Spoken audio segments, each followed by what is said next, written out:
Hello everyone, రండి English నేర్చుకుందాం. Let's learn English. Friends, నేను చేస్తున్న ఈ వీడియోస్ కనుక మీకు ఏమాత్రమన్నా యూజ్ అవుతున్నాయి, కొంచెమన్నా ఇన్ఫర్మేటివ్గా అనిపిస్తున్నాయి అని మీకు అనిపిస్తే ప్లీజ్ వీడియోని లైక్ చేసి ఛానల్ని సబ్స్క్రైబ్ చేసుకోండి.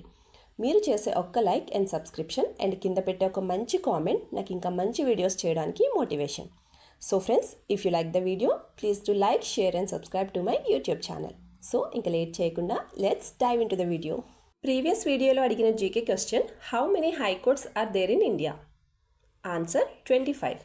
మరి ఇవాల్టి GK question, which river joins Ganga river at Prayagraj? Answer కింద కమెంట్ సెక్షన్లో కమెంట్ చేసి చెప్పండి. First sentence of this video, అతని అరుపుకి బయటకి వచ్చాను. ఈ సెంటెన్స్ని మనం ఇంగ్లీష్లో ఎలా చెప్పాలి అంటే, I came out to his scream లేదా I came out to his shout.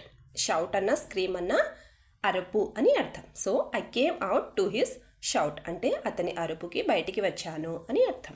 మరి ఈ సెంటెన్స్కి సంబంధించిన ఎగ్జాంపుల్ సెంటెన్సెస్ ఇప్పుడు చూద్దాం. First one, I heard a loud scream from somewhere అంటే ఎక్కడి నుండో పెద్ద అరుపు వినపడింది అని అర్థం. Second example, the baby woke up due to his scream అంటే ఆ అరుపు వల్ల పాప నిద్ర లేచింది లేదా బాబు నిద్ర లేచాడు అని అర్థం. నెక్స్ట్ వన్, నీతో పాటు ఇంకెవరైనా వస్తున్నారా? ఈ సెంటెన్స్ని మనం ఇంగ్లీష్లో ఎలా చెప్పాలి అంటే, is anyone else coming with you? Is anyone else coming with you అంటే నీతో పాటు ఇంకెవరైనా వస్తున్నారా అని అర్థం. మరి ఈ సెంటెన్స్కి సంబంధించినట్టు ఎగ్జాంపుల్ సెంటెన్సెస్ ఇప్పుడు చూద్దాం. First one, I don't want anyone else to come with you. I don't want anyone else to come with you అంటే నీతో పాటు ఇంకెవరన్నా రావడం నాకు ఇష్టం లేదు అని అర్థం. Second example, if you bring anyone else with you I will not come with you. If you bring anyone else with you I will not come with you అంటే నీతో పాటు ఇంకెవరినైనా నువ్వు తీసుకొస్తే నేను నీతో పాటు రాను అని అర్థం. నెక్స్ట్ వన్, నువ్వు అతన్ని గమనిస్తూ ఉండు. ఈ సెంటెన్స్ని మనం ఇంగ్లీష్లో ఎలా చెప్పాలి అంటే, యు కీప్ అబ్జర్వింగ్ హిమ్ లేదా యు కీప్ నోటీసింగ్ హిమ్ లేదా you keep watching him. Observing, noticing, watching ఇవన్నిటికి మీనింగ్ గమనిస్తూ ఉండు అని వస్తుంది. So you keep observing him అంటే నువ్వు అతన్ని గమనిస్తూ ఉండు అని అర్థం. మరి ఈ సెంటెన్స్కి సంబంధించిన ఎగ్జాంపుల్ సెంటెన్సెస్ ఇప్పుడు చూద్దాం. First one, if you don't watch the baby properly she will fall down. If you don't watch the baby properly she will fall down లేదా if you don't observe the baby properly she will fall down అంటే నువ్వు గనక పాపని మంచిగా గమనిస్తూ ఉండకపోతే ఆమె కింద పడిపోతుంది అని అర్థం. Second example, it is better to keep N I on her. It is better to keep N I on her అంటే ఒక కన్ను వేసి ఉంచడం మంచిది, అతని పైన ఒక కన్ను వేసి ఉంచడం మంచిది అని అర్థం. నెక్స్ట్ వన్, నేను అందరితో అంత త్వరగా కలవలేను.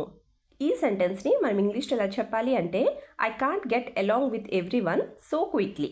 I can't get along with every one so quickly అంటే నేను అందరితో అంత త్వరగా కలవలేను అని అర్థం. మరి ఈ సెంటెన్స్కి సంబంధించిన ఎగ్జాంపుల్ సెంటెన్సెస్ ఇప్పుడు చూద్దాం. First one, it takes me some time to get along with new peoples. It takes me some time to get along with new peoples అంటే కొత్త వారితో కలవడానికి నాకు కొంత సమయం పడుతుంది, కొంత టైం పడుతుంది అని అర్థం. Second example, so don't get me wrong లేదా సో డోంట్ మిస్అండర్స్టాండ్ మీ అంటే అందువల్ల నన్ను తప్పుగా అర్థం చేసుకోకండి అని అర్థం. నెక్స్ట్ వన్, గొడవలు ఎందుకు అవుతున్నాయో తెలియట్లేదు. ఈ సెంటెన్స్ని మనం ఇంగ్లీష్లో ఎలా చెప్పాలి అంటే, I don't know why the fights are happening. I don't know why the fights are happening అంటే గొడవలు ఎందుకు అవుతున్నాయో తెలియట్లేదు అని అర్థం.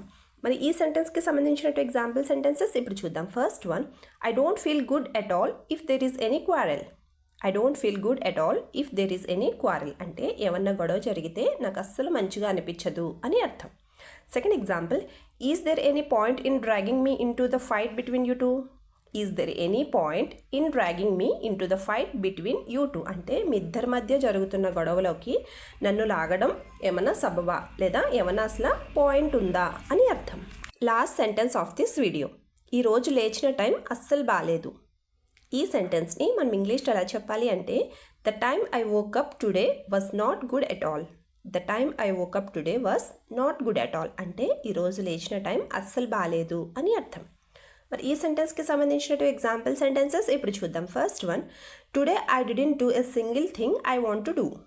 Today I didn't do a single thing I want to do అంటే ఈరోజు నేను చేయాలనుకున్న పనిలో ఒక్క పని కూడా చేయలేదు అని అర్థం.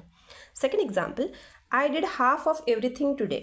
I did half of everything today అంటే ఈరోజు నేను అన్నీ సగం సగం పనులే చేశాను అని అర్థం. వీడియో లాస్ట్ వరకు చూస్తున్నారు అంటే నా వీడియో మీకు నచ్చుతుంది, అలాగే నా వీడియో మీకు ఎక్కడో చోట యూజ్ అవుతుంది అనే కదండి. సో ఫ్రెండ్స్, ప్లీజ్ నా వీడియోని లైక్ చేసి ఛానల్ని సబ్స్క్రైబ్ చేసుకుని మీ సపోర్ట్ నాకు తెలియచేయండి. Thank you.